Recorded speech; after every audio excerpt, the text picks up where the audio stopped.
جی السلام علیکم پاکستان. میرا نام خالد خان سپاری ہے اور میں پاکستان تحریک انصاف ضلع پشاور کا ڈپٹی سیکرٹری انفارمیشن ہوں. 9 مئی کے بعد 18 مئی کو مجھے گرفتار کر لیا گیا اور مجھے ایک ایسی جگہ پر ایک دن اور ایک رات رکھا گیا تھا جہاں پر میں پاؤں سیدھے نہیں کر سکتا تھا. بالکل اندھیرا، نہ کھانا نہ پینا نہ پانی، اور واش روم تک کی سہولت موجود نہیں تھی. اس کے بعد مجھے کابری پولیس اسٹیشن جو کہ پشاور کی زفانی بازار میں ہے وہاں شفٹ کیا گیا. وہاں پر میرے اور بھی بہت سے ساتھی اور پارٹی کے کارکنان موجود تھے. وہاں پہ ایک بدترین اور میرے ہاتھ پاؤں باندھ کر مجھ پہ بدترین تشدد کیا گیا، کارکنان کے سامنے ہی، اور دیگر ہمارے ساتھیوں پر بھی تشدد کیا گیا. اس کے بعد ہمیں 780A میں نامزد کر دیا گیا اور ہم جیل شفٹ ہو گئے. جیل شفٹ ہونے کے بعد ہمیں لگا کہ چلو کوئی اچھی جگہ ہم آ چکے ہیں اور ظلم اور یہ پولیس کی بے دردی سے ہم آزاد ہو چکے ہیں. لیکن جیل میں ایک ظلم کا ایک نیا دور شروع ہوا، اور وہاں کے چیف اور وہاں کے جو چکر چیف تھے انہوں نے ہم سے پیسوں کے ڈیمانڈ کیے. ہمارے سارے کارکنان سے 2,000 روپے لے کر ہمیں کمرے دیے گئے.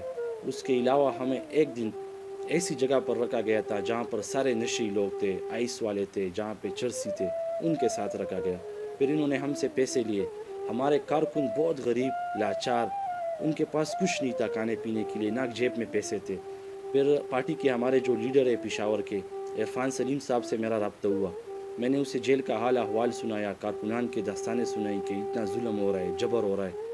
تو انہوں نے پارٹی کے دوستوں کو بتایا. پھر احتشام ہے، سہیل ہے، عبداللہ، رومان، اعزاز، ان لوگوں نے پیسے بھیجے جیل، جو کہ ہم نے کارکنان میں تقسیم کیے.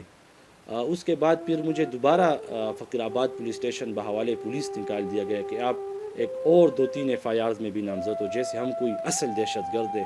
ہمارے ساتھ ایسا رویہ رکھا گیا تھا پولیس نے اور جیل انتظامیہ نے. بعد ازاں پھر ہم واپس میں جیل شفٹ ہو گیا. وہاں پہ جتنا ہم سے ہو سکتا تھا ہم نے کارکنان کے لیے، دوستوں کے لیے کیا، ان کو حوصلہ بھی دیا. اور ہم خود بھی مایوس تھے، خفا تھے، لیکن اس امید پر تھے کہ ہماری یہ قربانی، ہماری یہ مشکلات، یہ جو ظلم ہے، یہ انشاءاللہ ایک دن رنگ ضرور لائے گی اس ملک کے لیے، اس قوم کے لیے. جیل میں ایک رات مجھے ایک کیڑے نے کچھ کاٹا تھا پاؤں پہ، جو کہ میرے جیل کے ساتھیوں کو پتہ ہے. تو مجھے اسپتال شفٹ کیا گیا تھا. پھر رات کے 3 بجے میں سویا ہوا تھا، دیگر وہاں پہ مریض بھی تھے. جیل کے جو چیف ہیں انہوں نے چھاپا مارا اور میری تمام تر بیگز، میرے کپڑوں کی، میرے جیبس کی تلاشی لی گئی. ان کا خیال تھا کہ اس کے پاس موبائل فون ہے، حالانکہ میرے پاس نہ موبائل فون تھا نہ ہی کچھ اور. لیکن ان کا صرف ایک ہی مقصد تھا، کیونکہ میرے پاس جیب میں 50,000 روپے تھے جو کہ پارٹی کے ساتھی نے بھیجے تھے کہ یہ ورکرز پر تقسیم کرو. وہ مجھ سے وہ ڈیمانڈ کر رہے تھے کہ آپ نے ہر حالت میں 50,000 میں سے آدھے ہمیں دینے. چیف نے کہا میں پیسے دینے والا تھا ہی نہیں. تو انہوں نے پھر مجھے ایسی جگہ پر شفٹ کیا گیا جیل سے. 4 دن میں ایسی جگہ پر مجھے رکھا گیا جہاں پر سارے آئس پینے والے تھے، سارے چرسی تھے، سارے ایسے لوگ تھے. بدترین حالات تھے، بدترین کمرہ تھا.